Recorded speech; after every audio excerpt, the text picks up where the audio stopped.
عرض کر رہا تھا کچھ گناہ ایسے ہوتے ہیں لوگ جو فری کے مول لیتے ہیں اور کرتے بھی نہیں اور گناہ ان کا لکھا جاتا رہتا ہے.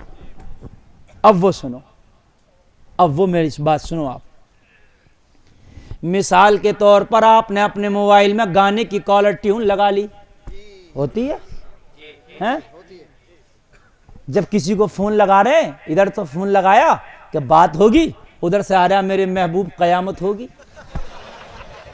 بات حقیقت ہے تو بے شک قیامت ہی ہوگی.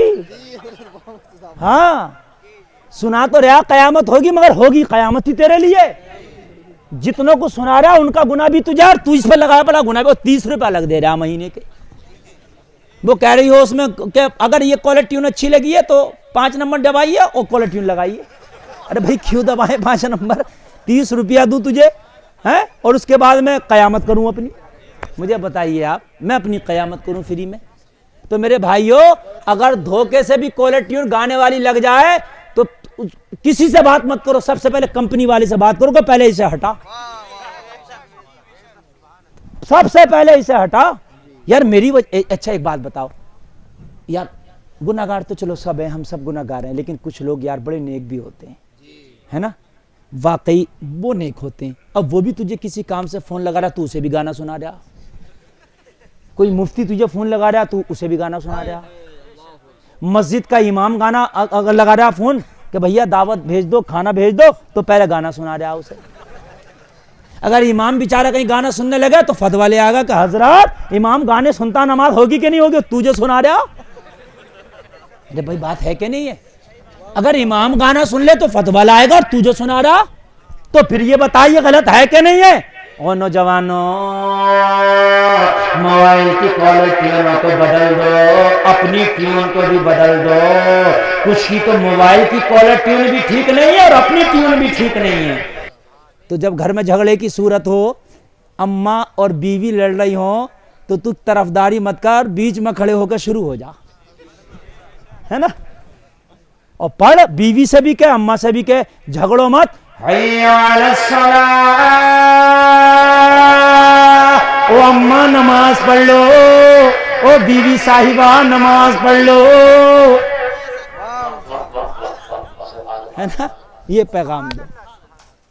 تو رات کو سونے سے پہلے جھگڑا نہ بھی ہو گھر میں, جب بھی اذان پڑھ کے سو جایا کرو. اتنی زور سے نہیں کہ پورا محلے کو جگا دو, اپنے گھر میں آواز رہے, اتنا بھی نہیں کہ پورے محلے کو جگا دو. حالانکہ اذان کی آواز محلے میں بھی جائے گی تو فائدہ ہی ہوگا ان کا, مگر پھر بھی کہ کل کو تمہارے پر اعتراض نہ کر دیں بھائی تو رات کو سونے نہیں دیتا.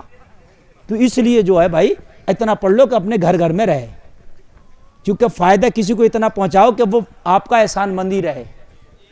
ہاں, اور حدیث شریف میں کیا ہے اور سنیے, ایمان تازہ ہو جائے گا. سنا دوں, بڑا اچھا فارمولہ دے کے جا رہا ہوں.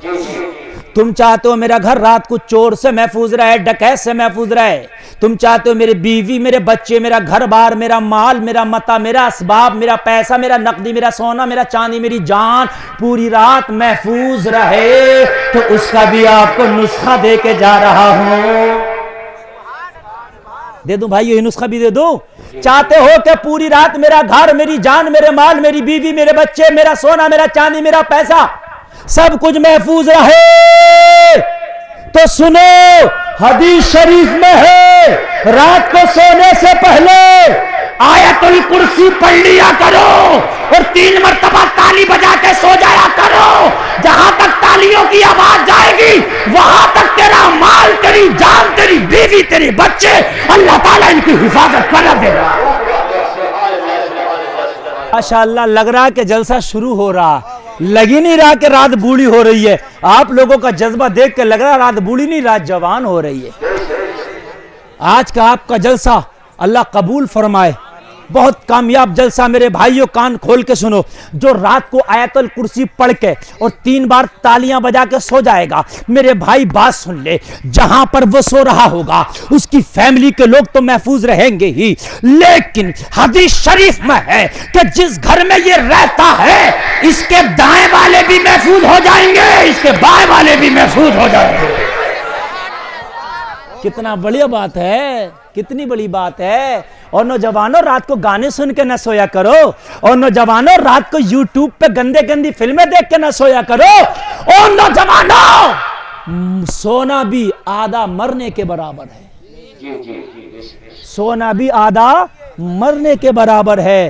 سونا گویا کہ آدمی کی روح آدھی نکل جاتی ہے، پھر دوبارہ اس کے جسم میں روح لوٹائی جاتی ہے، یعنی اس طریقے سے نہیں نکلتی روح جو مرنے میں نکلتی ہے، مگر سونا بھی آدھا مرنا سمجھ لو۔ جب اٹھتے ہو تو اٹھتے ہی اللہ کا شکر ادا کیا کرو، اور سونے سے پہلے اسے یاد کر کے سویا کرو۔ تو حدیث شریف میں ہے جو آیت الکرسی پڑھ کے سوگا اس کے دائیں لوگ اور بائیں جانب والے بھی محفوظ رہیں گے۔ اور آگے کیا ہے؟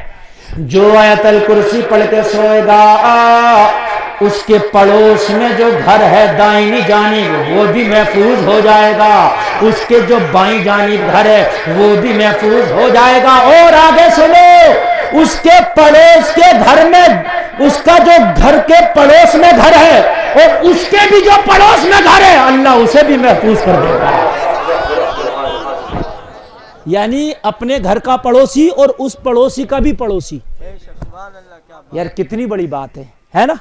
تم جاتے ہو تعویذ لیتے ہو میاں لوگوں سے، ان سے میاں رات میں بڑے ڈراؤنے خواب دیکھتے ہیں، رات میں یہ ہوتا۔ میں تو آپ کو نسخہ حدیث شریف کا دے کے جا رہا ہوں، کسی ڈاکٹر یا حکیم کا نہیں دے کے جا رہا ہوں۔ رات کو سونے سے پہلے روزانہ آیت الکرسی پڑھ کے سویا کرو، اپنے اوپر دم کر کے سویا کرو، انشاءاللہ اللہ تمہارے مال کی، تمہارے جان کی حفاظت فرما دے گا۔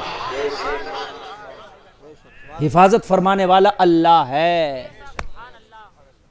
اور اذان پڑھا کرو۔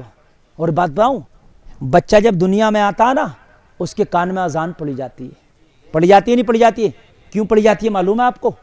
بتا دوں آپ کو، جب بچہ دنیا میں آتا ہے تو شیطان اسے تکلیف دیتا ہے، تو آ گیا دنیا میں اللہ کا نام لینے کے لیے، شیطان تکلیف دیتا اسے۔